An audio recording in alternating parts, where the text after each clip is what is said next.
Cataract classic రెటినాలకు world class treatment ఇప్పుడు మన బీరంగూడలో అమెరికన్ లేజర్ ఐ హాస్పిటల్స్. ఓ 4 రోజులు ఇస్తే చాలు. ఆ కమెడియన్ హీరో హీరోయిన్ సాంగ్స్ మిగతా అన్నీ ఉంటాయి కదా, లవ్ సీన్స్ అన్నీ. ఆ పిక్చర్లో ఏంటంటే రామారావు ఎన్ని సీన్లు ఉంటారో అన్ని సీన్లో ఉంటాడు.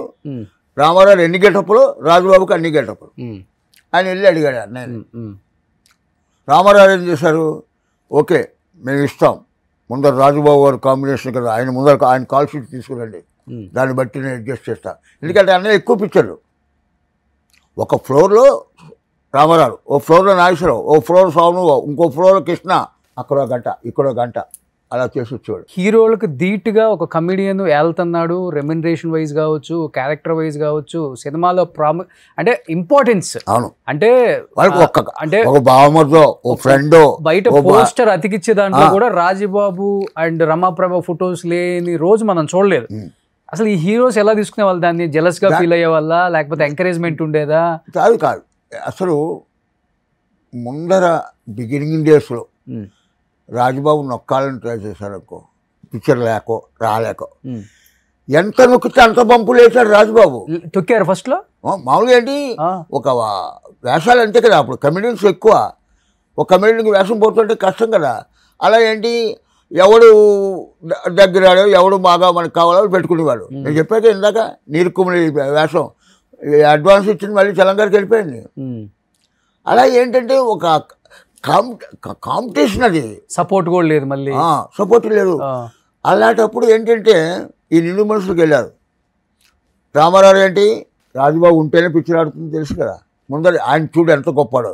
ముందర రాజుబాబు గారు కాల్ షీట్లు అడిగిరండి, దాన్ని బట్టి నేను అడ్జస్ట్ చేస్తాను. ఓకే, ఈయన వచ్చాడు జగన్నాథ్ గారు, ఓకే చేద్దాం, ఎక్కువ కాల్ షీట్లు కావాలి బాబు, బాబే ఇస్తా,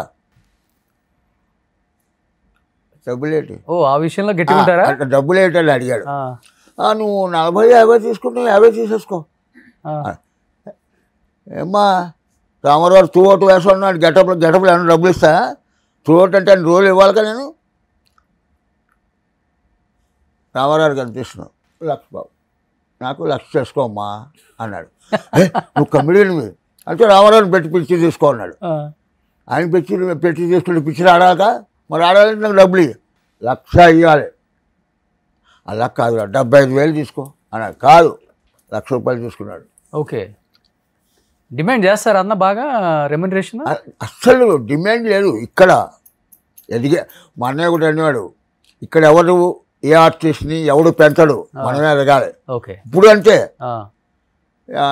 వద్దులే రాసుని పిక్చర్ తీసుకుంటాం, ఒక 10,000 అంటే ఈ 10,000తో లేదు, అందరూ 10,000 ఇస్తారు. రాసు నాకు 50,000 కావాలంట, ఆటోమేటిక్ రాసు కంటే ఓ 40,000 ఇస్తాడుగా. మనమే ఎదగాలి, ఇక్కడ ఎవడు పెంచడు. కానీ రాజబాబు గారు అడిగే తీరు కూడా పెద్ద సీరియస్గా తీసుకోరు అనుకుంటా. అసలు డబ్బుల కోసం నువ్వు అంటావు, డబ్బుల కోసం వస్తే చెప్తున్నా. ఓ ప్రొడ్యూసర్ వచ్చాడు, ఇంకా అన్నయ్యకి అప్పట్లో 20,000 ఇవ్వాలి. డబ్బింగ్కి వెళ్ళాలంటే డబ్బింగ్ చెప్పేసి ఇంకా డబ్బులు రావు కదా, మరి ఎప్పుడు రిలీజ్ అవుతుందో తెలియదు. ఆ డబ్బింగ్ ముందు డబ్బు అడిగాడు, నాకు 20,000 ఇవ్వాలి కదా. కాదు బాబు, డబ్బులు లేవు, డబ్బింగ్ చెప్పేది బాబు, డిస్ట్రిబ్యూషన్ అప్పుడు డిస్ట్రిబ్యూషన్ కదా, డబ్బులు వచ్చాక ఇస్తారు, పోలే పాపం అన్నాడు. డబ్బింగ్ చెప్పి పెట్టేసుకోవాలి, రేపు డబ్బింగ్ పెట్టుకో అన్నాడు. వెళ్ళిపోయాడు ప్రొడ్యూసర్. మళ్ళీ మొన్నటి పొద్దున వచ్చాడు, వెళ్దామా డబ్బింగ్కి? ఎక్కడ, ఏమేమా ఎక్కడ పెట్టావు డబ్బింగ్ అన్నాడు. డబ్బింగ్ థియేటర్ దొరికింది కానీ డబ్బులు లేవు బాబు. నా డబ్బులు ఇవ్వు, డబ్బింగ్ థియేటర్ కూడా డబ్బులు లేవా? ఎంత? 5,000 కట్టాలి బాబు, పద. అలా డబ్బులు ఇచ్చి డబ్బింగ్ తను సొంతంగా తనకి ఇవ్వాల్సిన డబ్బులు పక్కన పెట్టి డబ్బింగ్ థియేటర్ డబ్బు కట్టి ఇచ్చేశాడు. ఇగో విజయ్ చంద్ర ఆ పిక్చర్ చేశాడు, డిషెస్ది అన్న చేశాడుగా. అవును, అతన్ని అంటే ఏంటంటే తనకి డబ్బు మీద డిమాండ్ కాదు. తనకి అప్పుడు అవిగో ఇప్పట్లో పిఏలు ఎవరు లేరు, మా అకౌంటెంట్గా రాచారు గారు అంటే.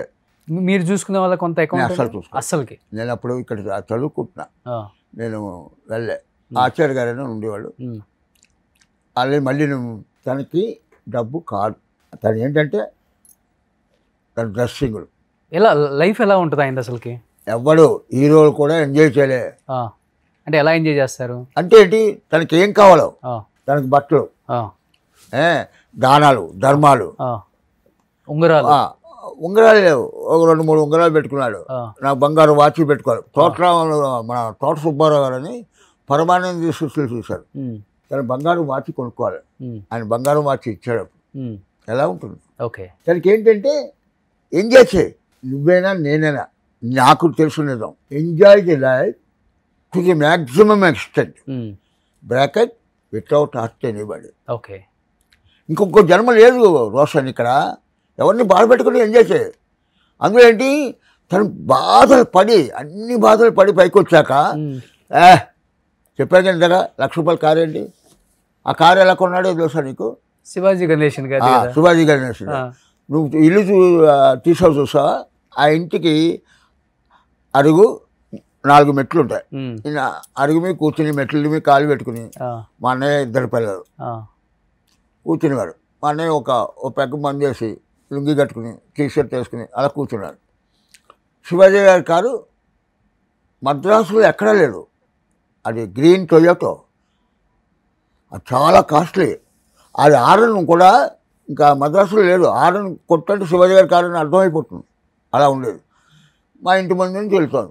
2 సార్లు చూశారు పిల్లలు, డాడీ అలాంటి కారు, ఆ కారు అలాంటి కారు కొన్నాడు. అన్నయ్య కొంటామమ్మా, కొనలేను నేను అన్నాడు. అలా తర్వాత 2-3 సార్లు అయ్యాక వాళ్ళు కూడా 2 సార్లు అడిగారు. ఓ రోజు శివాజీ గారి కారు వెళ్ళిపోయారు. ఎప్పుడు కొంటావు డాడీ అన్నాడు మా చిన్నాడు. మా అన్నయ్య పిల్లల పేరు నాగేంద్ర బాబు, మహేష్ బాబు. మహేష్ బాబు చిన్నాడు. ఎప్పుడు కొంటావు డాడీ అన్నాడు. ఇప్పుడు కావాలా అన్నాడు. లుంగి టీషర్ట్ పైకి వెళ్ళాడు. 25,000 క్యాష్ తీసుకున్నాడు. మా ఇల్లును శివాజీ గారి ఇల్లు పక్కనే నడుచుకుంటూ వెళ్ళిపోయాడు.